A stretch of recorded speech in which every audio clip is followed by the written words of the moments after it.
ನೇತೃತ್ವದ ಎನ್ಡಿಎ ಕ್ಯಾಬಿನೆಟ್ಗೆ ಅಂತಿಮ ಸ್ವರೂಪವನ್ನ ಕೊಡೋ ಕೆಲಸ ಆಗ್ತಾ ಇದೆ.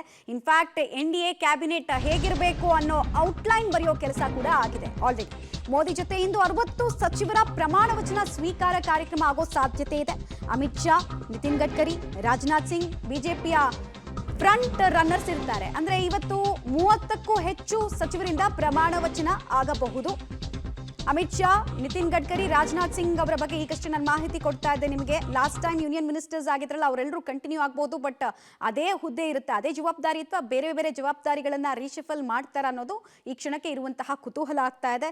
ಸೊ ಟೋಟಲ್ ಆಗಿ ನಾನು ಆಗ್ಲೇ ಹೇಳ್ತಾ ಇದ್ದೆ, ಒಟ್ಟು ಸಂಸದರ ಬಲದಲ್ಲಿ 543 ನಂಬರ್ ಏನಿದೆಯಲ್ಲ, ಅದರಲ್ಲಿ 15% ಅಷ್ಟು ಸಚಿವರನ್ನಾಗಿಸ್ಕೊಳ್ಳೋದಕ್ಕೆ ಅವಕಾಶ ಇದೆ ಪ್ರಧಾನಿಗಳ ಹತ್ರ. ಸೊ ಈ 15% ಅಂದ್ರೆ 81 ಜನರಿಗೆ ಅವಕಾಶ. ಅದರಲ್ಲಿ ಕ್ಯಾಬಿನೆಟ್ ದರ್ಜೆಯ ಸ್ಥಾನಮಾನ ಕೂಡ ಇರುತ್ತೆ.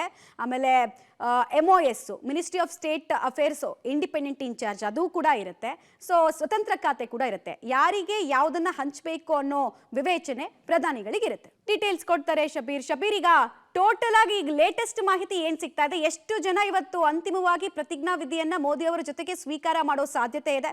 ಯಾವ್ದಾದ್ರು ಅಚ್ಚರಿಯ ಹೆಸರುಗಳು ಅಥವಾ ಹೊಸ ಮುಖಗಳಿಗೆ ಆದ್ಯತೆ ಕೊಡಬೇಕು ಅನ್ನೋ ಲೆಕ್ಕಾಚಾರದಲ್ಲಿ ಬಿಜೆಪಿ ಏನ್ ಯೋಚನೆ ಮಾಡಿದೆ ಅಂತ? ಮಮತಾ, ಇನ್ನೂ ಕೂಡ ಅಧಿಕೃತವಾಗಿ ಕೌಂಟ್ ಎಷ್ಟು ಅನ್ನುವಂಥದ್ದು ಗೊತ್ತಾಗ್ತಾ ಇಲ್ಲ. ಯಾಕಂದ್ರೆ ಒಬ್ಬೊಬ್ಬರೇ ಪ್ರಧಾನಮಂತ್ರಿ ನಿವಾಸಕ್ಕೆ ಬರ್ತಾ ಇರುವಂಥದ್ದು. ಹೀಗಾಗಿ ಇನ್ನೂ ಎಷ್ಟು ಜನ ಬರೋರಿದ್ದಾರೆ ಅನ್ನುವಂಥದ್ದನ್ನು ಕೂಡ ನಾವು ಗಮನಿಸಬೇಕಾಗಿದೆ. ಒಮ್ಮೆ ಪ್ರಧಾನಮಂತ್ರಿಗಳ ಸಭೆ ಅಂತ್ಯ ಆದ ಬಳಿಕ ಈ ಒಂದು ಸಭೆಯಲ್ಲಿ ಎಷ್ಟು ಜನ ಹಾಜರಾಗಿದ್ರು ಅವರೆಲ್ಲರೂ ಕೂಡ ಕ್ಯಾಬಿನೆಟ್ ಸೇರುವಂಥದ್ದು ಖಚಿತ ಆಗುತ್ತೆ. ಅದಾದ ಬಳಿಕ ನಮಗೆ ಟೋಟಲ್ ಎಷ್ಟು ನಂಬರ್ ಅನ್ನುವಂಥದ್ದು ಕೂಡ ಗೊತ್ತಾಗ್ತಾ ಹೋಗುವಂಥದ್ದು. ಮುಖ್ಯವಾಗಿ NDA ಒಕ್ಕೂಟದ ಪಕ್ಷಗಳಲ್ಲಿರುವಂತಹ ನಾಯಕರುಗಳಿಗೂ ಕೂಡ ಒಂದಿಷ್ಟು ಅವಕಾಶವನ್ನ ಮಾಡಿಕೊಡುವಂಥ ಕೆಲಸವನ್ನ ಮಾಡಿರುವಂಥದ್ದು. ಹೀಗಾಗಿ ಬಿಜೆಪಿಯಲ್ಲಿರುವಂತಹ ಹಿರಿಯ ನಾಯಕರಿಗೆ ಹೆಚ್ಚು ಮಣೆ ಹಾಕುವಂತ ಕೆಲಸವನ್ನು ಕೂಡ ಇಲ್ಲಿ ಮಾಡಲಾಗ್ತಾ ಇರುವಂತದ್ದು. ಮತ್ತೆ NDAದಲ್ಲಿರುವಂತಹ ನಾಯಕರುಗಳಿಗೂ ಕೂಡ ಹಿರಿಯ ನಾಯಕರಿಗೆ ಹೆಚ್ಚು ಮಣೆ ಹಾಕುವಂತ ಕೆಲಸವನ್ನು ಕೂಡ ಮಾಡಲಾಗ್ತಾ ಇರುವಂತದ್ದು. ಹೀಗಾಗಿ ದೊಡ್ಡ ಅಚ್ಚರಿಯ ಹೆಸರುಗಳನ್ನ ನಾವು ನಿರೀಕ್ಷೆ ಮಾಡುವಂತದ್ದು ಕಷ್ಟ. ಯಾಕೆಂದ್ರೆ NDA ಒಕ್ಕೂಟದ ಸರ್ಕಾರ ಆಗಿರುವಂತಹ ಹಿನ್ನೆಲೆಯಲ್ಲಿ ಪ್ರಮುಖ ನಾಯಕರನ್ನ ಈಗ ಸದ್ಯಕ್ಕೆ ಪರಿಗಣಿಸುವಂತಹ ಕೆಲಸವನ್ನ ಕೂಡ ಬಿಜೆಪಿ ನಾಯಕರು ಮಾಡ್ತಾ ಇರುವಂತದ್ದು. ಹೀಗಾಗಿ ಈ ಸಭೆ ಮುಗಿದ ಬಳಿಕ ಯಾರೆಲ್ಲ ಇದರಲ್ಲಿ ಭಾಗಿಯಾಗಿದ್ರು ಮತ್ತೆ ಯಾವುದು ಅಚ್ಚರಿಯ ಹೆಸರು ಅನ್ನುವಂಥದ್ದನ್ನ ಇನ್ನಷ್ಟೇ ಪತ್ತೆ ಹಚ್ಚಬೇಕಾಗುತ್ತೆ.